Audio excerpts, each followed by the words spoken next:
Ya sebenarnya banyak ya.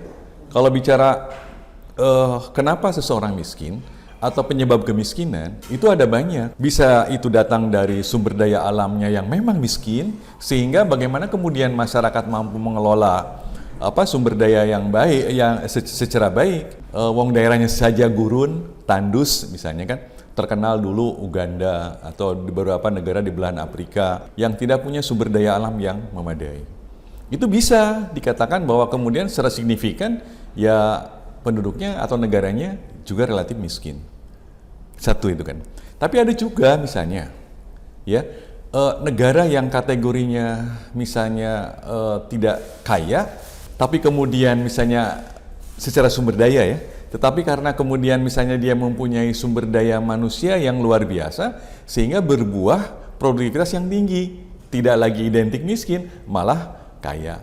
Negara yang tidak terlalu kaya, tapi bisa menjadi memunculkan figur sebagai sebuah negara kaya. Contoh apa? Jepang. Sebaliknya, ada suatu negara yang kaya raya, tongkat dan batu jadi tanaman. Nah, tetapi kemudian misalnya setelah melewati tahun demi tahun, bahkan puluhan tahun gitu kan ya, kemudian masih belum mampu untuk mengangkat menjadi sebuah negara yang maju, yang mampu mensejahterakan masyarakatnya. Nah ini kenapa? Bisa jadi ada banyak variabel. Sumber daya manusianya yang lemah. Oke, sekarang Gitu kan? pertanyaannya Pak, apa yang harus dilakukan oleh pemerintah ketika melihat rakyatnya miskin, walaupun dia kaya dengan sumber daya alam? Yang salah siapa?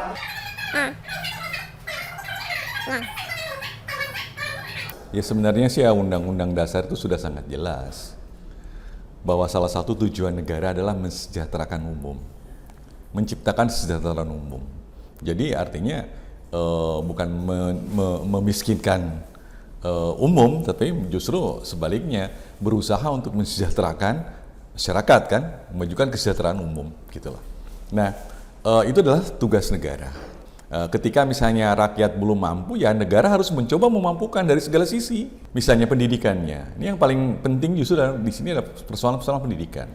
Bahwa pendidikan adalah investasi jangka panjang, ya betul. Nah itu paling pokok ya saya pikir di sana ya. Selain ada banyak hal, bagaimana kemudian misalnya pemerintah mengatasi kemiskinan ini. Penciptaan lapangan lapangan pekerjaan, kemudian pembangunan infrastruktur yang menunjang supaya sirkulasi ekonomi di masyarakat bisa berjalan dengan baik, penciptaan tadi ya, lapangan kerja sudah ya. Nah, itu merangsang investasi supaya bertumbuh dan berkembang melalui regulasi-regulasi yang direformasi atau regulasi-regulasi yang ditata sedemikian rupa sehingga kemudian tidak menghambat.